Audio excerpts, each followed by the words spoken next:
Bom, primeira coisa importante que eu queria deixar claro aos irmãos, e isso para quem nos interpreta sempre errado, né? Porque tem gente que escuta o que essa igreja fala aqui e acha que nós estamos querendo nos opor a todos pelo que falamos. E o objetivo não é se opor a ninguém, mas se especializar nisso, no que diz respeito à verdade teológica. E essa igreja leva a sério isso.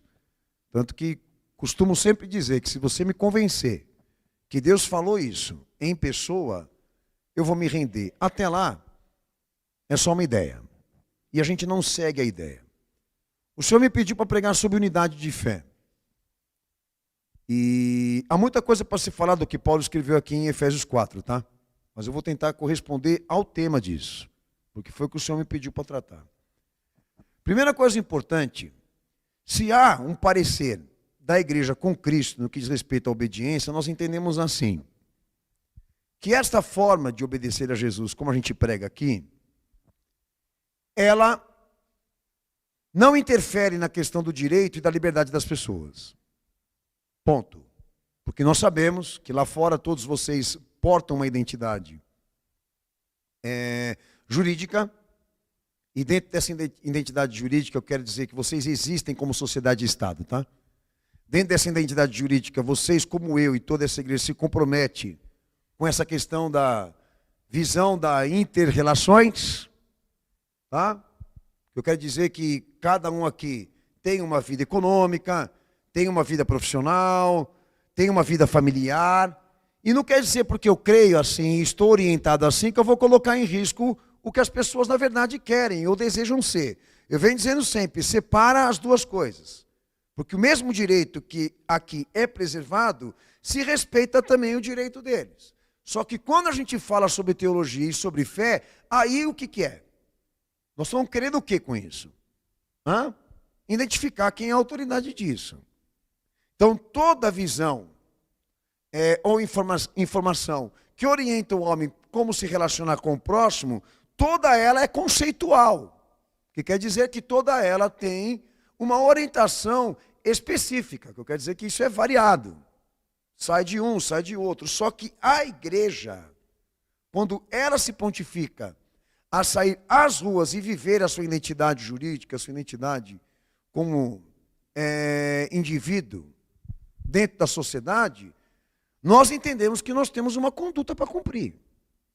Que aceitando o que eles querem, diríamos aceitando, não interferindo no direito deles de quererem ser o que eles querem ser, ponto. Mas nós também entendemos que há um dever, há uma obediência, e nós estamos resguardados realmente em definir quem é a nossa orientação, ou quem é a autoridade disso, desse conhecimento. Então, quando Jesus ele foi instruir os cristãos como se comportar perante a sociedade, até mesmo perante o Estado, ele deixou claro qual era o tipo de conduta que todos iam realmente cumprir, do que diz respeito à sociedade e ao Estado. Tá? Não é meu propósito com você hoje aqui. Só que o que eu vou pregar, eu sei. Não está defendendo aqui, para ninguém nesse culto, de que você abandone a sua vida, a sua existência jurídica e a sua identidade como cidadão. O fato é, você assumiu ser cristão. Você assumiu essa fé por Jesus. Então você tem que entender que quando você sai, você é uma testemunha dele, você é um servo dele. E há um plano, há um propósito, há uma orientação de como você conduzir a tua vida ali, perante os homens, de como você deve, obviamente, até mesmo conduzir o teu testemunho. Porque a unidade, em termos, a unidade da fé, ela representa exatamente isso. Como resguardar ou preservar tudo o que Jesus nos ensina, quando nós estamos dentro de uma diversidade. E a diversidade que eu me refiro aqui são os homens. Tá? Sociedade, mundo, etc. Como ir como igreja de Cristo para o mundo onde todos são diferentes, todos pensam diferentes. E é isso. Não muda nada. Você está dentro dessa diversidade, dessa realidade de pessoas que não são iguais a você, não pensam como você, mas o entendimento aqui é que você precisa honrar aquilo que você assumiu com Ele, na fé. E como viver esse aspecto de compromisso e chamado com Cristo, sem afetar, sem impedir, sem interferir no direito alheio. Tem como, pastor? Óbvio. Tanto que nós estamos aqui num momento restrito. Tá? É aberto para quem quer. Mas o que eu quero dizer, nós não colocamos a igreja dentro da família, não colocamos a igreja dentro do Estado, não colocamos a igreja dentro da empresa. Existe um momento certo para isso, com as pessoas que querem ser tratadas com isso, e eu tenho entendimento de que o Evangelho não é e nunca será um conteúdo que deve ser vivido, até compartilhado com pessoas que não querem a fé. Quem quer, vem buscar. Porque tem orientação. Quem não quer, nós não vamos partilhar. E não vamos compartilhar. Então a igreja ela tem uma identidade, como tem também um objetivo restrito, para tratar aqueles que queiram se salvar por Jesus. Mas eu vou entrar direto aqui no entendimento do que seria essa unidade da fé. E no decorrer da minha fala, você vai entender alguns pontos importantes daquilo que você deve obedecer e honrar em Cristo, que talvez você não esteja fazendo. Bom, primeiro detalhe importante é o que é unidade e fé. Eu vou resgatar com vocês algumas coisas aqui do que diz respeito a termo. Primeiro, unidade. Qualquer consulta que você fizer, esse termo significa único e indivisível. Quando fala-se de unidade, fala-se de uma identidade, tá? Então, quando Paulo usou esse termo para se relacionar à fé, ele definiu, esta unidade, ela possui uma identidade e uma identidade que não se altera, que ela não se divide, porque ela é uma autoridade. Exemplo parecido, unigênito. Quando a Bíblia fala que Jesus é o Filho unigênito do Pai, que o Cristo é o Filho unigênito do Pai, está se referindo o quê? Que ele é único, que não existe outro, que ele não pode ser substituído, que quer dizer que o Filho tem uma identidade certa, tá? E não pode ser alterada. O peso do termo unidade é o mesmo que o unigênito, é único e não se divide. Já a fé, alguns de vocês eu sempre tento avisar, não, quando você lê isso na Bíblia, fé é uma virtude, não é uma crença. Quando você lê a palavra fé na Bíblia, você está exatamente se deparando com um termo que está entre um dos ou das virtudes do caráter e da vontade de Deus e do Cristo. Que quer dizer que a fé não pode ser vista como uma crença. A fé, ela é tratada, ou ela é vista e traduzida como testemunho da fidelidade de Deus. Aonde está a palavra fé, testemunha-se a fidelidade de Deus. O que é a fidelidade de Deus na teologia? Aquilo que Deus pode ser em ação, em providência, em manifestação. Ok? Quando a gente fala fé, nós estamos falando o quê? Que nós estamos orientados a identificar aquilo que Deus se prontificou que a humanidade soubesse dele. Em ação, em testemunho próprio. Por isso, a ênfase da fé é a vida, a pessoa do Filho dele. A pessoa, a vida, a morte e a ressurreição dele. Tudo aquilo que rege Evangelho. Tá? Como fala Hebreus capítulo 12, versículo 2. O autor e consumador da fé. Não só aquele que gerou a fé, como também aquele que deu exemplo disso. De como nós temos que compreender fé. Eu fui claro? Então fé não é uma crença, senhores. Fé não é um sentimento. Fé não é uma devoção. Fé é um conteúdo. Um conteúdo que surge da providência de Deus. Então quando nós unimos esses dois termos, unidade da fé, eles são inseparáveis. Quando Paulo fala sobre uma unidade da fé, ele está unindo esses dois termos e ele quer pregar o quê? Que esta unidade, ela tem uma raiz. Esta unidade, este parecer, pela busca de uma identidade religiosa, de uma identidade teológica, ela tem uma raiz, ela tem uma fonte, ela tem uma sede de consulta, um fundamento. E qual é? Aonde Deus se manifestou.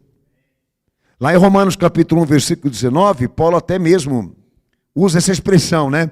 Deus lhes manifestou do que se pode conhecer de Deus.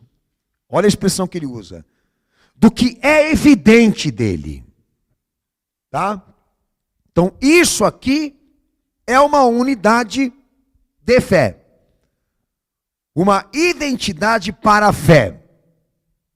Diríamos assim, é a semente da fé, é o DNA da fé.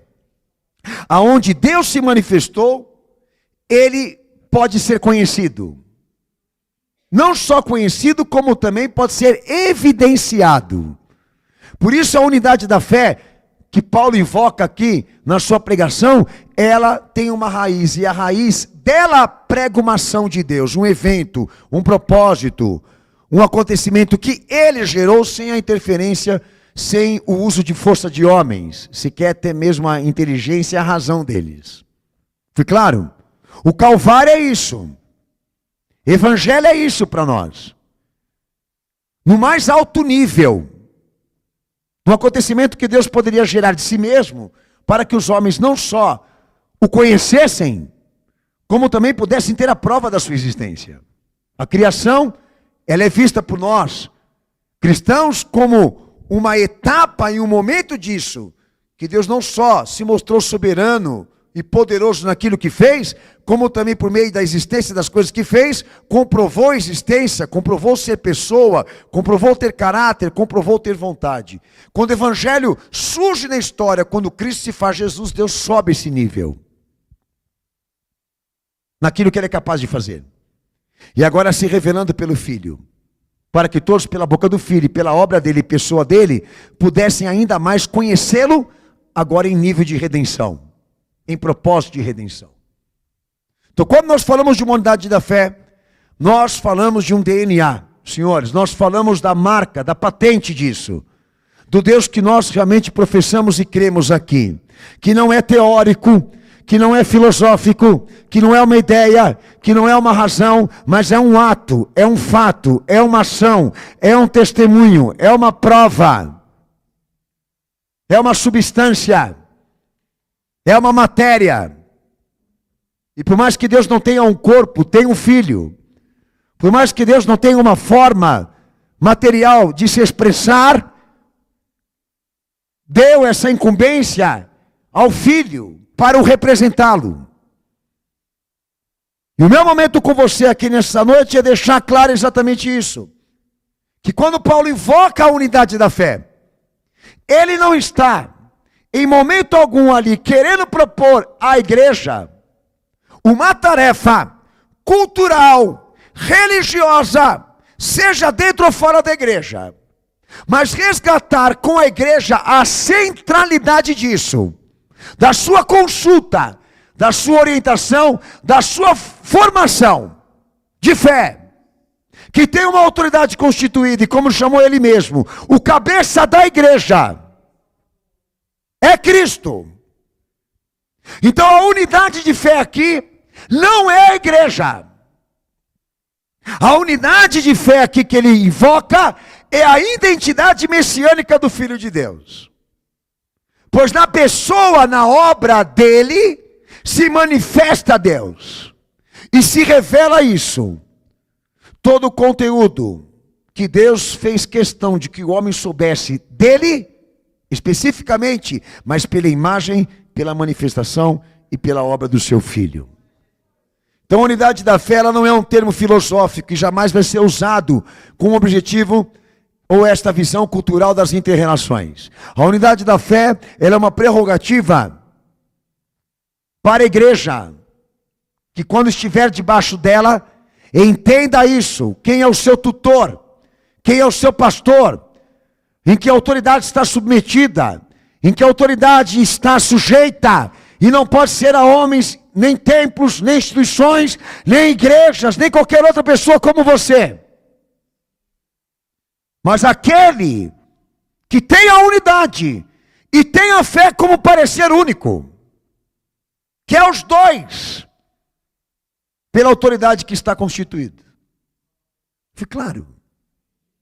Bom, se todo mundo tem essa unidade, se todos buscam essa unidade na raiz, então nós vamos consertar muita coisa aqui. Porque a partir do momento que passarmos a pensar sobre fé, com essa ciência, com essa dedicação, que somente obedeceremos aqui aquilo que podemos evidenciar em Deus ou conhecer diretamente dele, nós resolvemos o nosso problema aqui. Porque ninguém mais vai escutar homem aqui nesse lugar. Quando o assunto é fé.